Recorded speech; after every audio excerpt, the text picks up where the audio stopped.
Hər kəsə salam. Bu araşdırmamızda biz sizinlə bərabər olduqca gərgin bir mövzuya toxunacağıq. Azərbaycanda ipoteka evlərindən məcburi çıxarılma labirinti. Bilirsiniz, söhbət banklar, vətəndaşlar və hətta məhkəmələri arasında illərlə davam edən, adamı yorub əldən salan bir hüquqi xaosdan gedir. Yaxşı, gəlin vaxt itirmədən birbaşa məsələnin içinə girək və əlimizdəki mənbələrin bu düyünü necə açdığına baxaq. Məsələnin kökünə düşmək üçün biz birbaşa əsas sənədə nəzər salmalıyıq. Bu, Ali Məhkəməsinin 22 iyun 2023-cü il tarixli rəsmi qərardadıdır. Niyə məhz bu sənəd? Çünki o, ölkədə istər məhkəmə, istərsə də icra mərhələsindəki o böyük hüquqi xaosu, belə demək mümkünsə, bir dəfəlik yerinə oturtdu. Bəs görəsən, məhkəmə bu tarixi qərara necə gəlib çıxmışdı? Budur bugünkü xəritəmiz. Əvvəlcə məhkəmə təcrübəsindəki ziddiyyətə baxacağıq, sonra o məşhur 2018-ci il islahatına toxunacağıq. Daha sonra Ali Məhkəmənin vahid qərarını təhlil edib, qərarın gündəlik həyatımıza təsir və nəticələri müzakirə edəcəyik. Sonda isə bir neçə praktiki tövsiyəyə yer verəcəyik. Başlayaq elə birinci hissədən. Məhkəmə təcrübəsindəki ziddiyyət. Gəlin görək işlər necə bu qədər qəlizləşmişdi. Təsəvvür edirsinizmi? Tamamilə eyni olan işlərə ən yüksək məhkəmələrdə belə fərqli yanaşırdılar. Sanki hakimlər arasında iki ayrı cəbhə yaranmışdı. Bir tərəf deyirdi ki, baxın, məhkəmələr evdən məcburi çıxarılma məsələsini dərindən, tam detallı şəkildə araşdırmalıdır. Digər tərəf isə israr edirdi ki, qətiyyən yox, məhkəmə heç bu iddiaları qəbul etməməlidir, dərhal icraata xitam verilməlidir. Düşünün, eyni hüquq sistemi, eyni problem, amma iki tamamilə fərqli nəticə. Yaxşı, bəs bu qədər səs-küyün səbəbi nə idi? Mübahisəni başa düşmək üçün ipoteka haqqında qanunun 59.3-cü maddəsini aydınlaşdırmalıyıq. Bu maddə çox konkret olaraq tələb edir ki, əgər əmlak hərracda satılıbsa, ipoteka qoyan və onunla birlikdə yaşayan ailə üzvləri o evi uzağı bir ay ərzində boşaltmalıdırlar. Qayda kifayət qədər sərtdir. Amma burada diqqət etməli olduğumuz çox incə bir məqam var. Qanun kredit müqavilələri ilə digər növ müqavilələri eyni tərəziyə qoymur. Baxın, əgər söhbət standart kredit borcundan gedirsə, qanun avtomatik olaraq belə fərz edir ki, ailə üzvləri evdən çıxmağa onsuz da razıdır. Yəni, əlavə razılığa ehtiyac qalmır. Amma söhbət podrat və ya başqa növ öhdəliklərdən gedirsə, bax onda qaydalar tam dəyişir. Bu zaman yetkinlik yaşına çatmış ailə üzvlərinin evdən çıxmağa razı olduqlarını təsdiqləyən o xüsusi notarial sənəd mütləq olmalıdır. İndi isə keçək ikinci hissəyə. Vəziyyəti alt-üst edən o məşhur qanunvericilik dəyişikliyi, yəni 2018-ci il islahatı. Bütün bu müzakirələrdə hər şey tək bir tarixin ətrafında fırlanır. 28 dekabr 2018-ci il. Bu tarix ipoteka haqqında qanunun tamamilə dəyişdiyi və hüquqi mənzərəni əvvəl və sonraya bölən o həlledici andır. Müqayisə aparanda hər şey öz yerini tapır. Fərq sözün əsl mənasında gecə ilə gündüz kimidir. Deməli, islahatdan əvvəl kimisi evdən çıxarmaq üçün banklar mütləq şəkildə ya məhkəmə qərarı, ya da notariusun icra qeydini almalıydılar. Bəs islahatdan sonra nə oldu? O uzun-uzadı məhkəmə qərarı tələbi tamamilə ləğv edildi.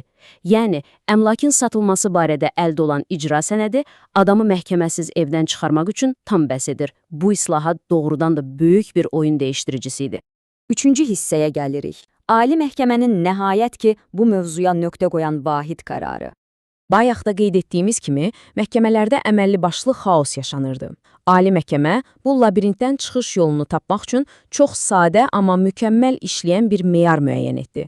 Biz buna zaman süzgəci deyə bilərik. Mənbəmizə əsasən bu yeni yanaşma tamamilə və yalnız müqavilənin hansı tarixdə imzalanmasına əsaslanır.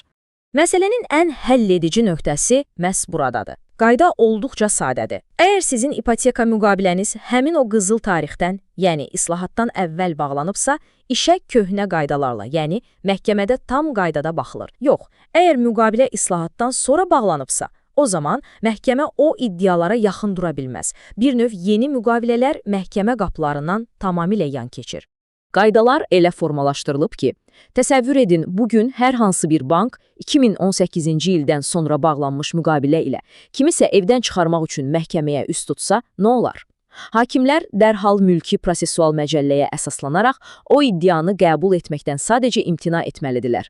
Hətta əgər bilmədən qəbul edib icraata başlayıblarsa belə, işi dərhal dayandırıb xitam verməyə borcludular. Yəni, istisna yoxdur.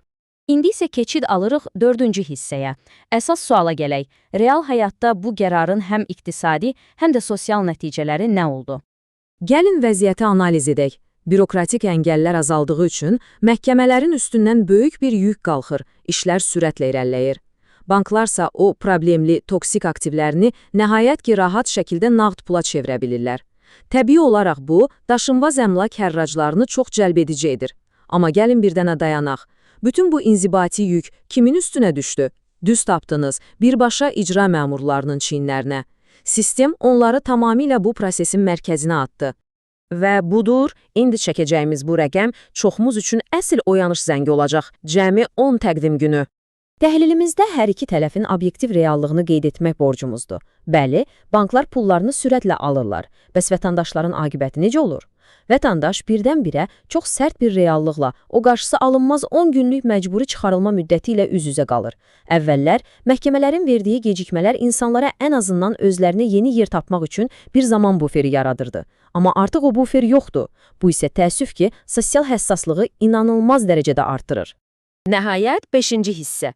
Bütün bu danışdıqlarımızın fonunda bu yeni sistemdə işləyən peşəkarlar üçün hansı praktiki tövsiyələr var?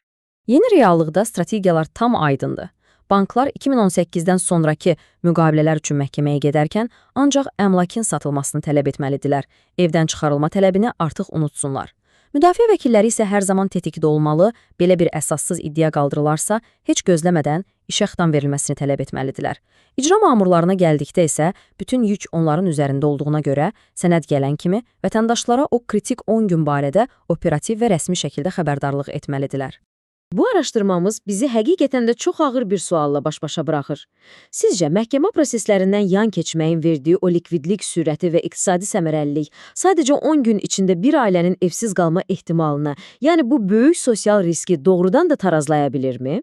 Bu sualın üzərində düşünməyə dəyər. Mənbələrimizdən toplayıb təhlil etdiyimiz məlumatlar hələlik bu qədər. Mövzunu dərindən araşdırmağa davam edin və bizi izlədiyiniz üçün təşəkkürlər.